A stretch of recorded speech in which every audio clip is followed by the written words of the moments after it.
ಇವತ್ತೊಂದು ಸಿಂಪಲ್ಲಾಗಿ chicken gravy ಮಾಡೋಣ ಅಂತ ಅಂದ್ಕೊಂಡಿದ್ದೀನಿ. ಇದು ಮುದ್ದೆಗಾಗಿರ್ಬೋದು ಅಥವಾ ಅನ್ನಕ್ಕಾಗಿರ್ಬೋದು, ಚಪಾತಿ ಎಲ್ಲದಕ್ಕೂ ಸೂಪರಾಗಿರುತ್ತೆ.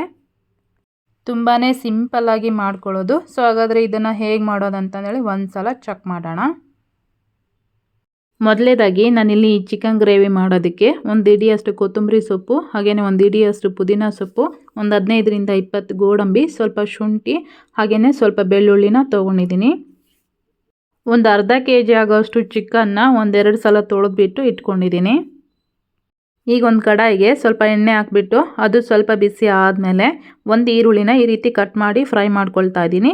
ಈರುಳ್ಳಿ ಎಲ್ಲ ಕಂಪ್ಲೀಟಾಗಿ ಚೆನ್ನಾಗಿ ಫ್ರೈ ಆದಮೇಲೆ ಚಿಕನ್ ಏನು ತೊಳೆದಿಟ್ಕೊಂಡಿದ್ನಲ್ವ ಅದನ್ನು ಸಮೇತ ಇದರಲ್ಲಿ ಹಾಕಿ ಒಂದು 1/4 ಚಮಚದಷ್ಟು ಅರಿಶಿನ ಪುಡಿ ಹಾಗೆಯೇ ರುಚಿಗೆ ತಕ್ಕಷ್ಟು ಉಪ್ಪನ್ನು ಹಾಕಿಬಿಟ್ಟು ಚೆನ್ನಾಗಿ ಮಿಕ್ಸ್ ಮಾಡ್ಕೊಳ್ತಾ ಇದ್ದೀನಿ. ಒಂದು ಸಲ ಎಲ್ಲ ಚೆನ್ನಾಗಿ ಈ ರೀತಿ ಮಿಕ್ಸ್ ಮಾಡ್ಕೊಂಡ್ಮೇಲೆ ನಾನು ಒಂದು 10 ಹಸಿಮೆಣ್ಸಿನ್ಕಾಯಿನ ಕಟ್ ಮಾಡಿ ಹಾಕ್ಕೊಳ್ತಾ ಇದ್ದೀನಿ. ನಿಮಗೆ ಖಾರ ಎಷ್ಟು ಬೇಕೋ ಅಷ್ಟನ್ನು ನೋಡಿ ಹಾಕ್ಕೊಳ್ಳಿ.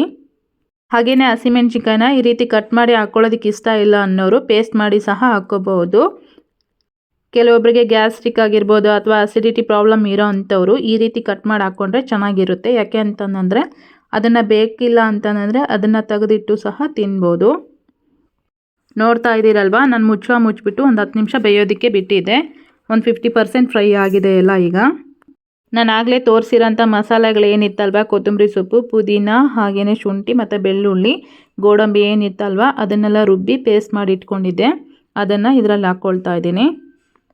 ನಿಮಗಿಲ್ಲಿ ಹಸಿಮೆಣ್ಸಿನ್ಕಾಯಿ ಬೇಡ ಅಂತ ಅನಿಸಿದರೆ ನೀವು ಖಾರದ ಪುಡಿನ ಸಮೇತ ಹಾಕ್ಕೊಂಡು ಮಾಡ್ಕೋಬೋದು, ಚೆನ್ನಾಗಾಗತ್ತೆ.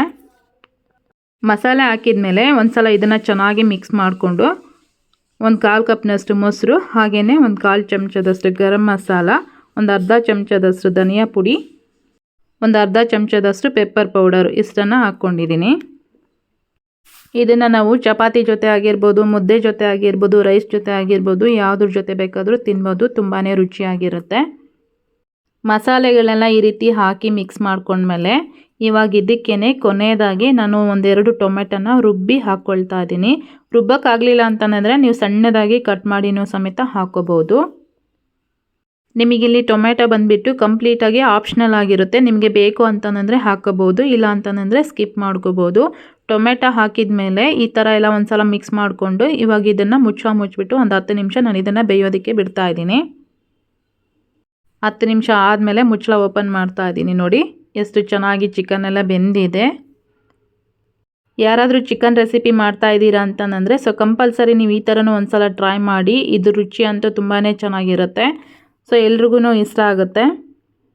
ಸೊ ನೋಡಿದ್ರಲ್ವ ಇವತ್ತಿನ ರೆಸಿಪಿ, ನಿಮಗೆಲ್ಲ ಇಷ್ಟ ಆಗಿದೆ ಅನ್ಕೋತೀನಿ.